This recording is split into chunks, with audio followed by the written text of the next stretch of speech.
of subluxation, unleashers of the imprisoned impulse. Welcome to another episode of the Chiropractic Research Breakdown, where each week we break down the most recent and relevant chiropractic science and philosophy necessary to empower you to change the health of your community from the inside out. I, again, am your host, Dr. Anthony Pellegrino from ChiroEdge, and I'm here with our special guest, Dr. Steve Tullius, who, if none of you guys even watch or listen to this today, which I hope you do, I'm really excited because this is going to benefit me greatly. And I'm super, super excited for this. Dr. Tullius has been in practice for the past 17 years. He has an awesome practice out in San Diego, which I personally believe is one of the most beautiful places on the planet. I am jealous. Jersey Shore is awesome, man, but it's no San Diego. He's also owns Chiropractic which is an awesome company that creates tons of fresh, amazing content, not only websites and brochures, but also workshops and that type of information for chiropractors to not only use in their own practice, but outside their four walls to develop or to distribute the message of principled chiropractic to their community. He's vice president of the IFCO and also works with the Autism One conference, which if you could just tell us a little bit more about that, I'd love to hear some more about that if you could. Sure, absolutely. Thank you, Anthony, for allowing me to be on the podcast here and live.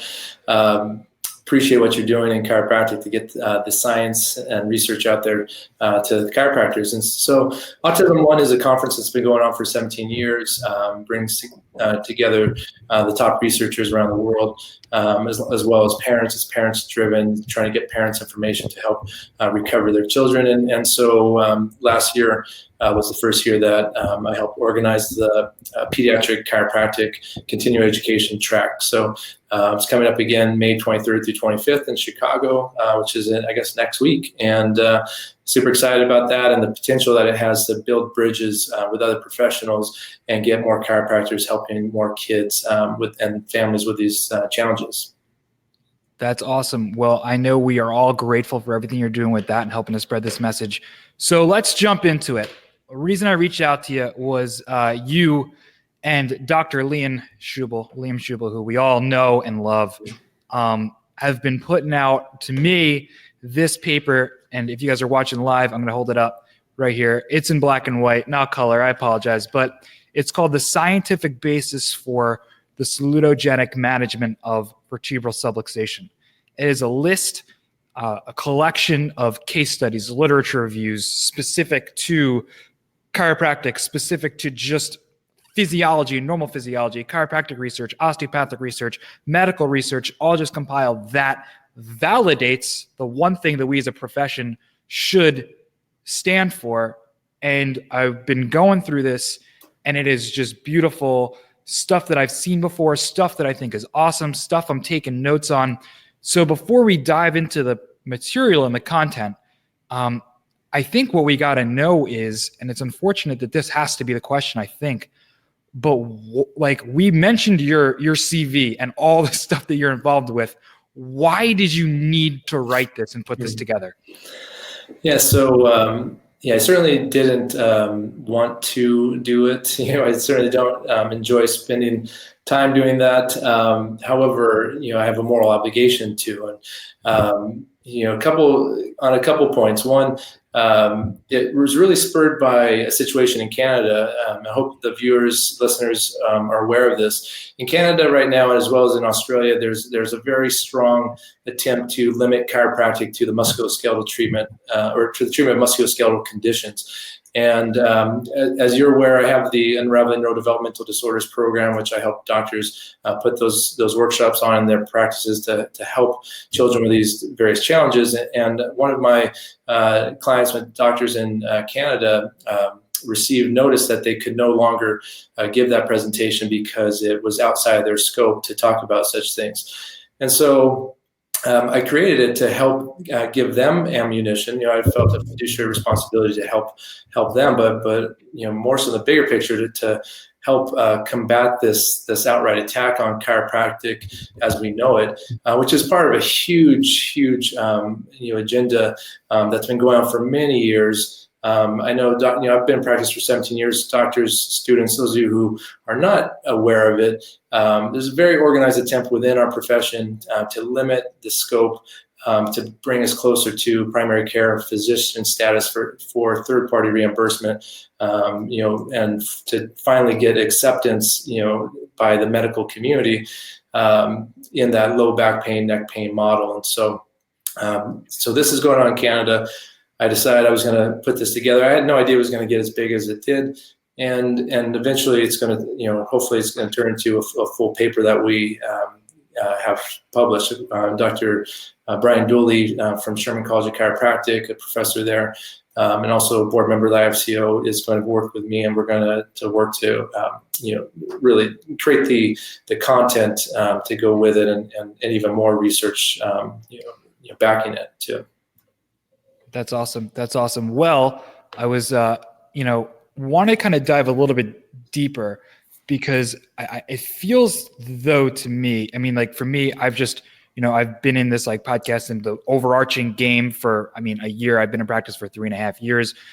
Majority of what I know about chiropractic politics comes from the fact that I had Matt McCoy as a professor in school, and the fact that I am addicted to On Purpose with Kent and Gentempo. Yep. But I feel like there's so much of that, me just kind of being in my practice, wanting to serve my community, so much that I don't know and so much that I don't understand, and almost that I want to know, but like I don't have enough time because I'm just completely worried about, or in my quotes, I don't have enough time about growing my own practice. From my understanding, that the attack specifically in Canada is mostly coming from like within chiropractic. So it's not like it's medical doctors that are saying, listen, you can't talk about this. It's chiropractic boards attacking chiropractors. Am I correct in that, or? You are there. There's certainly a medical contingent as well. However, it's very much driven by the chiropractic bodies, and that's around the world. So it's nothing new. It's been going on, and you make the point. It's hard to keep on top of all the things happening. Especially being 3 years into practice, and 5-7 years into practice, and so doctors. We don't expect you to, understand all the little pieces happening, or know every single, thing that's happening, politically. However, we do have a, more obligation to support those organizations and groups and people who are working to, to fight these battles and to promote chiropractic in the model that we understand it to be. And so I wanted to thank you, Anthony, for joining the IFCO. That was, that means an incredibly a lot to me and all the other board members and other IFCO members. And, our commitment is, when a chiropractor like yourself does something like that, we're committed to you. These chiropractors in Canada, we have members there. We're working right now to create letters to those bodies in Canada, and working on a strategy to assist chiropractic there as well, and throughout the world with groups. This isn't just a U.S. thing, right, or just a Canada thing. We have a big Latin American group of chiropractors growing now.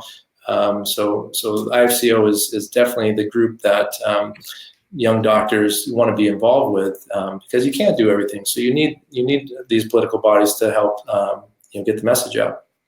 Yeah, I love it. And definitely the global span is something that is hugely important. And so I'm excited to kind of talk to you about all that. So let's just go ahead and dive into the paper. Now, something that I just really liked, because my mind kind of jumps all over the place. And even setting this up with you reading this paper, you're probably one of the most organized people I've encountered in quite a while. So it's definitely something.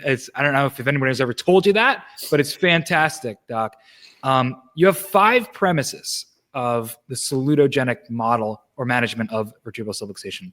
So the first one is, and I'm just going to read a direct quote from you because it's obviously you spent a lot of time writing this, is that chiropractic falls under the salutogenic model of healthcare, which focuses on approaches that support health and well-being rather than the pathogenic model, which focuses on factors that cause disease. In our team training this week in my office, myself and my team watched all the way back to the great chiropractic debate, with Reggie Gold, and it's like, without using the words salutogenesis and pathogenesis, it's that's the conversation, right? And it's so hard. I think the most impactful thing from watching that is watching as he's explaining this. When he first says it, chiropractor is not the treatment of symptoms; it's the promotion of health. They almost can't even wrap their brains around that concept. He has to repeat themselves 9-10 times because it's like, well, what do you mean? Well, tell me about asthma, right? Tell me about a cold. And it's just so completely different. And even within chiropractic, a lot of the angry messages that we get from people are like that they just don't get it. So break that down. Like, why is a salutogenic model of healthcare important? How do we use that and still relate to our community to let them know, listen, we're not here to just manage your symptoms. We're just here to promote health, and still be able to build our practices. Sure. Yeah, so that's a tough one, in that we get a lot of mixed messages in chiropractic. We hear that, okay, don't talk about symptoms. Others say talk about symptoms. And here's the thing. I've gone through several evolutions in my chiropractic understanding, and I'm sure I'll continue to go through them as I continue to grow in chiropractic. But every workshop I do, I always start with salutogenesis, and I say, we chiropractors, we have this really wild, crazy belief system that you're actually designed to be healthy and not sick, and I say it in that manner because, one, they already think we're crazy, so I play into it, and I use a dramatic pause, that Dr. Liam Shuval has helped me to perfect, and then I say, how many of you have this wild belief system too? And everybody raises their hands, right? Everybody believes that the body's designed to be healthy, not sick. And so it's a real basic concept. Salutogenesis is a fantastic term that now is being used in healthcare, and not just in healthcare, but they're using it in sociological models as well, not just in the health arena. And it's a term that side, that pathogenic side of healthcare can wrap their heads around it now, because it's in their language. We finally have this term, and Dr. Chris Kent is the one who really brought this term into chiropractic, and I think it's a fantastic delineation. We need to delineate, and for chiropractors, they're stuck in the medical philosophy of treatment. We're just, my new associate, she's a brand new grad from Logan University, and there they call themselves chiropractic physicians. Everybody's doing, uses the word treatment, and I used to use the word treatment all the time until I understand that words matter. We don't treat anything. We're looking at chiropractic in Stevenson's textbook. He talks about that chiropractic is about restoration. That's what chiropractic is. It's about restoration of normal cycles, allowing the body to rebuild and heal itself, regenerate, reorganize itself. And so that's the delineation. And just because the pathogenic model is the dominant paradigm doesn't mean that we have to now put chiropractic into that paradigm. It's our job to help shift the perception, shift the paradigm, and not just try to be accepted by the current paradigm, because we know that the current paradigm is not the full picture of reality. It's showing how broken it is in so many different ways. And so we need to carry the flag of our unique philosophy and our unique salutogenic model, and then the research and everything should be around that, and not in this pathogenic model. And that doesn't mean we can't do some studies that are looking at chiropractic and X, Y, and Z. It doesn't mean we can't go there, but the basic premise, starting point, should be that we are practicing in a salutogenic model, looking to bring about restoration of normal function. That's awesome.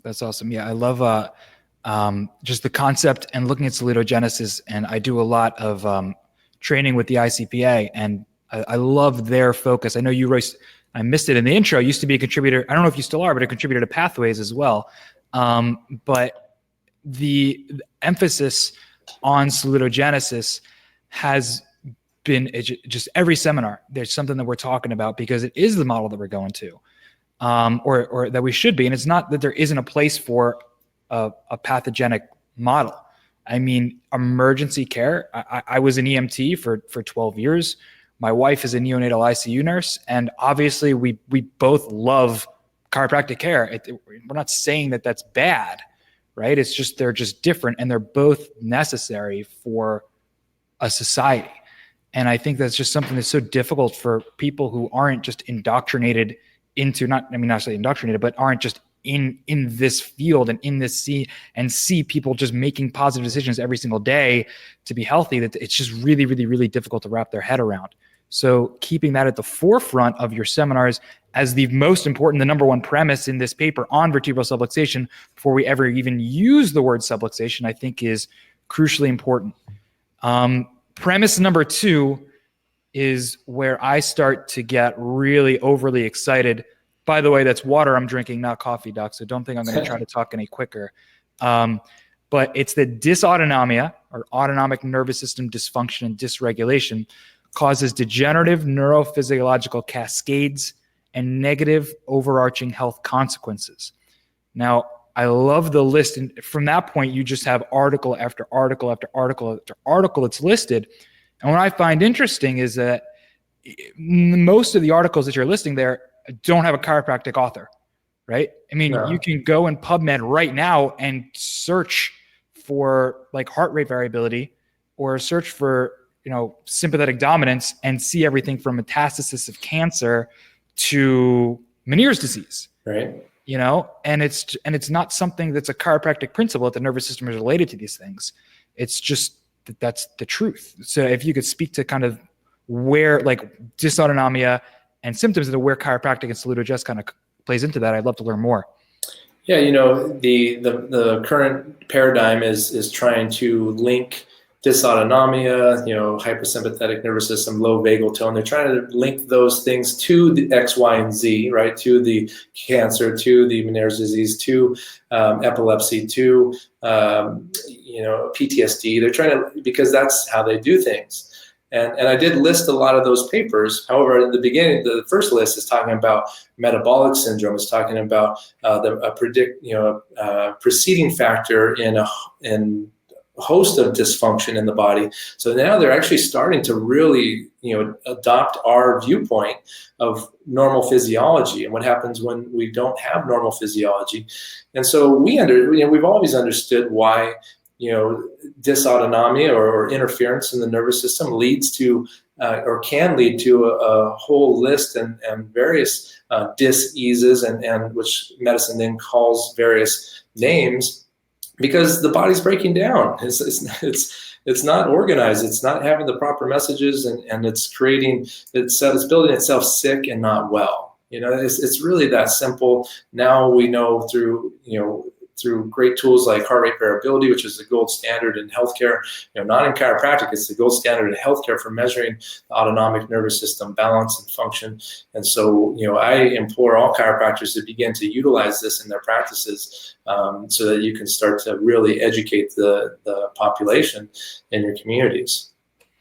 Yeah, I definitely love it. And for me, that thing right there, this point, and this one of the 5 premises, and as well as the other ones, it's baffling to me, in the same way that I assume when a metapractor, and that's what I'm going to call him, a metapractor hears us talk about salutogenesis and then we don't treat symptoms, in the same way that their brain begins to melt out their face because they can't handle it, they're overloaded.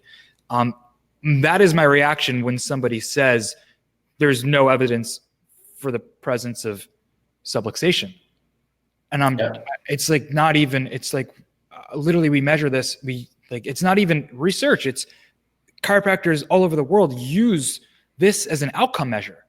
Like it's crazy. It's crazy to me that there's even a thought there. We just see it every single day.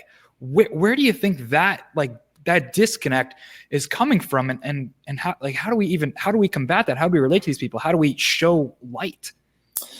So it's coming from that organized attempt to position chiropractic into a musculoskeletal pain relief modality. And that started when the ACA wrestled control of the CCE back in 1974, and has been systematically abusing and manipulating a publicly recognized entity, a publicly recognized accrediting institution, and manipulating it and the educational process for market positioning. And so now we have a situation back in 1974, pre-CCE, when 85% of the chiropractors were graduating from schools that were in the vitalistic vertebral subluxation centered model. We now are at a point where that's flip-flop, and now we're at 15% of the chiropractors coming out of school are actually coming from vertebral subluxation centered schools. And so we have a major sustainability issue. We are in a war of attrition. We have been made impotent by the CCE in this process of not being able to reproduce our young. And so chiropractic, unfortunately, has been relegated to being taught in seminars on the weekends. And it's a travesty. It's sickening and saddening. However, I don't get upset anymore with those people. I usually have a couple of reactions. One, I usually won't engage them anymore. I typically ban and delete them from my Facebook, world experience, because they're just in the way. I look at it this way. Here we're in a profession. We're supposed to be professional. We have colleagues, and if those colleagues are making these fantastic claims, these amazing transformations, restorations, what some people call miracle stories. Of course, it's not a miracle. It's just the amazing restoration and reorganization that happens when you restore normal function to the nervous system. If this many people have had this many experiences over 100 years, you would think that anyone with integrity and true moral values would investigate those claims. And even if they said, okay, well, we don't have the peer-reviewed, double-blind, randomly controlled studies, investigate the claims. Walk into an office, go into these offices that are seeing these changes, these transformations, and really see it for yourself, and then have the ability to comment on this. Most I've encountered don't look at the research. They don't look at anything, and because this is a battle of beliefs, and it's not one of philosophy, science, logic. And so I don't engage these people because I also know that they're typically not that involved to make a difference, and I don't have time for that. That's good. That's good.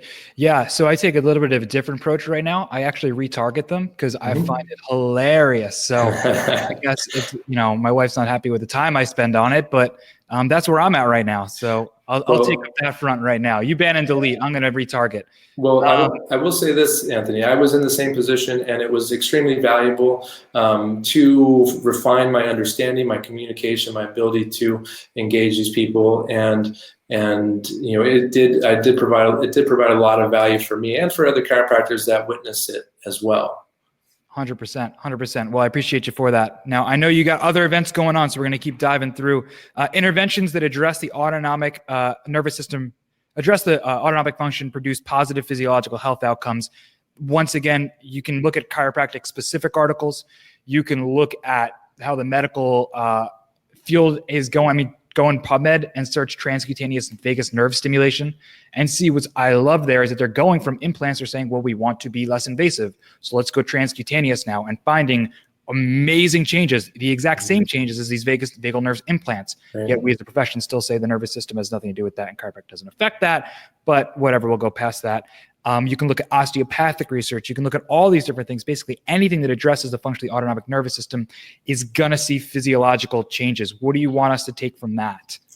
I think you nailed it. It's structure affects function. You start to impact the nervous system in these key points in the system, and it's going to naturally, have positive physiological outcomes. And so it's really that simple. It's common sense, and the science is there to back it. So it can't be refuted. Love that. And now, after those first three premise, which lays the foundation, we get into improper biomechanics of the spine and associated craniofacial structures, as well as postural distortions negatively affect neurophysiology, health, and quality of life. And I mean, this section is amazing.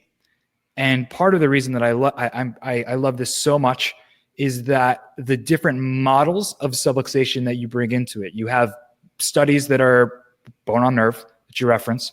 You've got cerebral spinal fluid studies like Scott Rosa, who I've spoken specifically on this show in the past about. We have upper cervical specific studies. You mentioned stuff that I believe Deed Harrison did on cervical lordosis. So, I mean, this is just cool. Just speak to that premise for me for a couple minutes.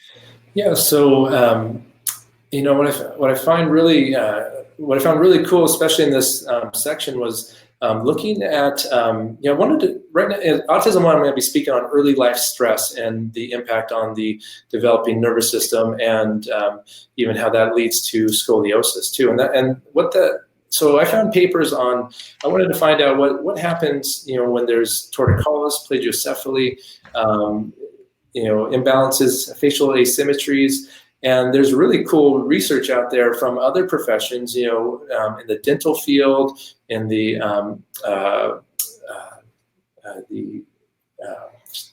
lost my train of thought there, the dental field, and also like orthopedics. So orthopedics are looking at this, and what they're finding is that one of the studies said that asymmetries in the facial asymmetries would lead to mild cosmetic scoliotic changes. What we've been talking about for years, compensatory stress patterns that develop when there's an upper cervical subluxation leading to scoliosis. And so, I think this is one of my favorite sections because, and like you mentioned, there's multiple models. I have the unique ability to be able to look at a situation from multiple angles to compile the information. I didn't create this research. I'm not a researcher, but I can look at it from multiple vantage points. We have a lot of people in our profession that look at subluxation through one lens, and that's not the full picture. It's like that story of the blind men all touching an elephant, and they all think they're touching something completely different. And so with a subluxation, we have Dr. Chris Kent wrote a paper on the various models of vertebral subluxation. I practice in a tonal model. I used to practice in a more structural model. Now I kind of, in practice, I combine the two and am able to address it from both of those angles, because I believe that subluxation you sometimes has a more structural component, other times it has a more neurological component. You can't separate the two. However, sometimes there's just a stronger component to the subluxation, and so cerebral spinal fluid flow and the blood flow, that's a big piece that I think has been overlooked by a lot of people in chiropractic. I know Dr. Scott Rosa is doing amazing work. I love the research that he's doing. So yeah, this is an exciting area that can be expanded. Yeah, I love that. I actually, this is one of my favorite topics because I practice very tonally. I use torque release technique primarily in practice. Yet my chiropractor I travel to does Pierce results, which is video fluoroscopy, which is Titron, which is all these different factors. And when I see that analysis, when I literally watch pre-post motion restoration, when I look at those thermal changes, it almost like, do we have, it's just subluxation. It's just correcting subluxation. It's the only possible, answer. And it just makes so much sense for me. And that kind of incorporates so many different models into one.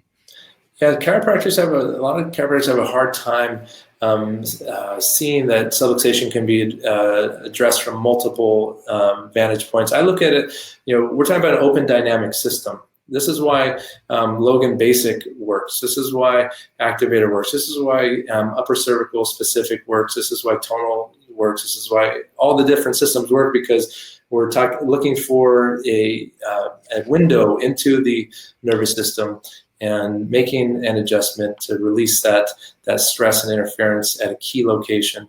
And the more specific you can get with it, the greater your results are going to be, because that body is now going to utilize that force in the most effective manner. It's pretty simple, but we have a lot of times people want to think linearly instead of in a more dynamic fashion. Love it. And adjusting subluxated vertebrae is exceedingly safe and has positive neurophysiological health and quality of life outcomes. We mentioned a lot of the research that you mentioned the other sections. You mentioned the ICPA practice-based research network studies. You mentioned Heidi Havoc. You even mentioned, hold on. where is it? This guy right here, Anthony Pellegrino, and with my measly case study, which was really cool, using the autism treatment evaluation checklist. It was really cool to publish that. This is, I mean, there's so much out there that just complements that that premise. What do you think? I mean, what do you think is most important for us to just get and understand and deliver? We have very clearly evidence here that chiropractic adjustments positively impact the brain function. We have the case studies and changes that would correlate with that. And I think we need to stand boldly and say we have mountains of evidence. We have plenty of evidence to move forward with a healthcare model that massively transforms lives, and not be apologetic and not shrink when people say, "Oh, where's the research?" But you don't have a study on. What about this study on chiropractic and blank? You don't have that, so you can't see people. We're talking about vertebral subluxation, and subluxations are it's clearly laid out here. They are extremely negative when it comes to health, function, quality of life, and that is what we need as chiropractors to move forward, taking this to our communities and world. 100%. I love that. And it's great in terms of like meeting people where they're at, being able to understand and demonstrate that, it affects the nervous system. And because it affects the nervous system, it does affect these things, because the bottom line is that outside your four walls, they're living in a pathogenic society, right? And it's cool to be able to see people begin to have the lights turned on. But in the bottom line is, I used to, like, year one, get upset, or be super happy when somebody got a result, or almost be like upset if they didn't get the one result that I wanted, and just being able to, the more and more and more I look into actually what chiropractic is, and the more what chiropractic research says, the more I can become more like Reggie, and just say it and boldly say it, and it doesn't treat anything. And yes, some people will see changes in those things, but that's not what the intent is whatsoever. And if they don't see changes in those things, that's okay too, because the intent is just allow them to have the best expression of their life through their nervous system. And I have no idea how their body's going to change, but I'm excited to find out. And it's awesome to be able to see the research and the stuff that you compiled really reflect that. One thing, just personally, outside of research, everything like that, I told you I was going to ask you this. Because, in the little bit that I do, I have a practice that provides for my family. I like to think it's awesome. We're growing. It's cool. I've got the podcast. I've got another service on the side, and you have Chiropractic Is. You've got these workshops. You just told me you've done you and your associate have done 150 workshops in your own practice over the last 3.5 years, which is nuts. You're the vice president of the IFCO. You've got 50 other things that I'm not mentioning right now. How, I mean, I hope I understand the why, right? But like, how do you do that? Help me be more like that and still be able to be present in the lives of my family. Yeah. So I do work 2.5 days a week in my practice. So that helps. My son also has special needs, intense special needs. And so even on those days when I'm at home, I'm actually with him most of the time, helping give my wife a break. It is the why. When the why is strong enough, the how takes care of itself. And, I feel a deep moral obligation to helping the big idea be actualized. Once you get the big idea and understand that this would, if this were implemented in the fashion that chiropractic were designed to be, it would transform humanity. It would lead to the evolution of human consciousness and people treating each other better. As B.J. Palmer said, emptying the asylums and prisons. And hey, would it do? Would there be no wars and would there be no violence? Yeah, I'm not saying that, but man, would life look extremely different? This is a great question for your practice members. You want to get them involved in the mission. And I ask people all the time, hey, what do you think life would look like? What do you think the world would look like if every individual was checked from birth throughout a lifetime, by a chiropractor? What do you think would be different? And the things they say are fantastic. They're the things that we say that I just mentioned, and they know it, right? Because people express life better. They express their better, fuller expression of themselves when they are unsubluxated. And so that's why I do it. How? Well, many times, this paper right here, it happened by drinking a pot of coffee at 10 p.m. I didn't feel that I couldn't live with myself if I didn't put the best foot forward, because to be quite honest with you, where chiropractic is today, it may not be there in 30 years. Okay. And I made a commitment, to myself and to other colleagues and to the people we serve, that I would do my best, with this life that I have here, to see chiropractic reach the pinnacle that it can and should. And I believe that it will. I still am positive, even though we have a whole lot of mechanists in this profession. I believe that the research is strong enough there. Clearly, we laid it out right there. I also believe that here's what we need to do. We need to start shifting the demand. We need to create a demand. Right now, there's no demand for chiropractic because we keep feeding into the belief that chiropractic is a treatment for low back pain and neck pain. And so doctors, we get upset when we see Canada and Australia and all these other places putting us into the musculoskeletal box. However, we need to take a look in the mirror and see, perhaps we're putting ourselves in that box. Look at our websites, look at our brochures, look at our posters, look at the message, the primary message we're putting out to the public.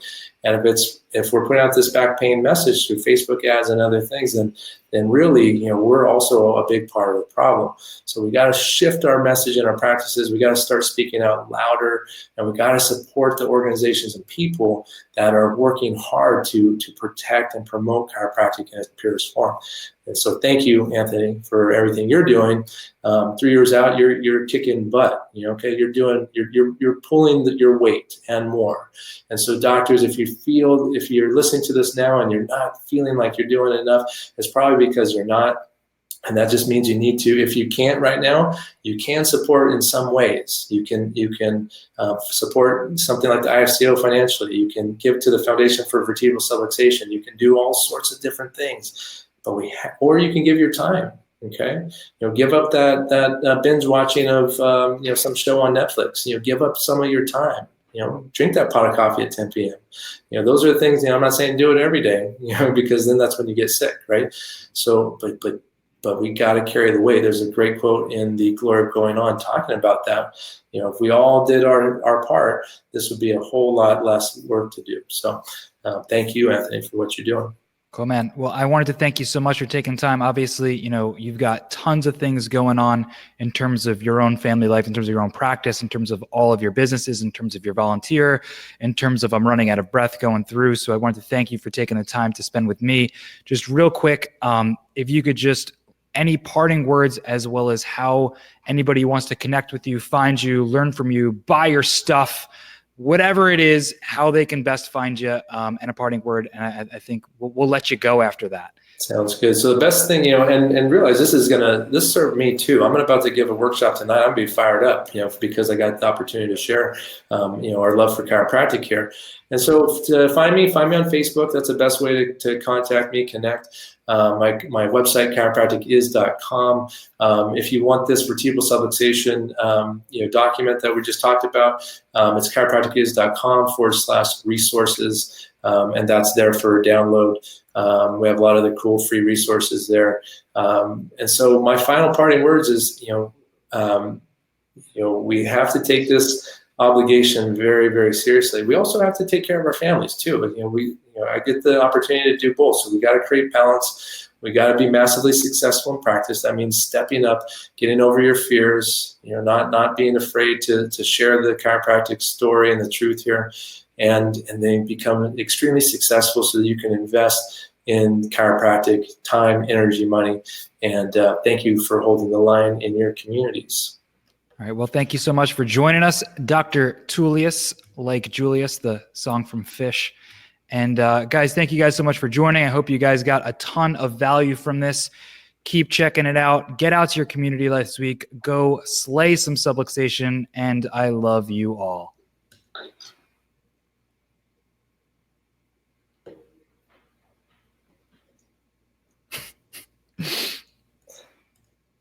And I'll end this broadcast.